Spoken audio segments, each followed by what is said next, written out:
Найти информацию о своих предках в Якутии станет проще. При Национальной библиотеке республики откроют научно-образовательный центр генеалогии. Об этом сообщили во время форума «Родословие народов Якутии». Исследователи создадут единую систему электронных архивов родословия жителей поселений и истории населенных пунктов. Проследить свою родословную до 4-5 поколения сможет любой желающий. Сегодня Республиканский архив передал Национальной библиотеке более 600 оцифрованных документов.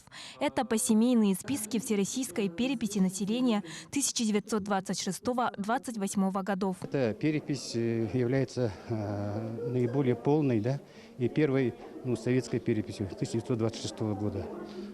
Количество населения тогда по данным переписи составило в республике около 290 тысяч человек. Документы станут доступны для всех жителей Якутии через наследные библиотеки на местах. В данный момент на сайте библиотеки выставлены уже 100 документов. Наша задача сделать эти документы доступными для населения. А с 2020 года и в других библиотеках республики любой читатель, гражданин республики сможет с этими документами ознакомиться. Таким образом, со следующего года в Национальной библиотеке начнет работу единая электронная система генеалогии жителей республики. Якутяне искренне заинтересованы в изучении своих корней. Так, 82-летний Константин Горохов смог собрать сведения о 12 поколениях родственников.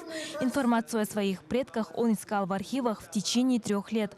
Родословную оставит в наследство внукам. Свои корни узнал. Чем они занимались.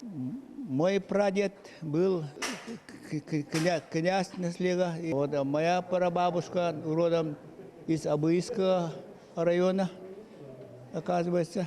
За последние годы в республике проведена большая работа по созданию электронных семейно-родовых архивов с охватом 18 районов. Составляются программы, которые по сути являются глобальными. Они позволяют создать глобальное генеалогическое наследие. А глобальное генеалогическое наследие обладает совершенно новыми качествами, которые дают очень много для утверждения будущего. Как составить свою родословную и с чего начать? Об этом расскажут завтра в музее «Россия. Моя история». Там же развернется выставка архивных документов. Помимо этого подведут итоги конкурса генеалогических исследований «Моя родословная», на который поступило около 100 работ со всей республики.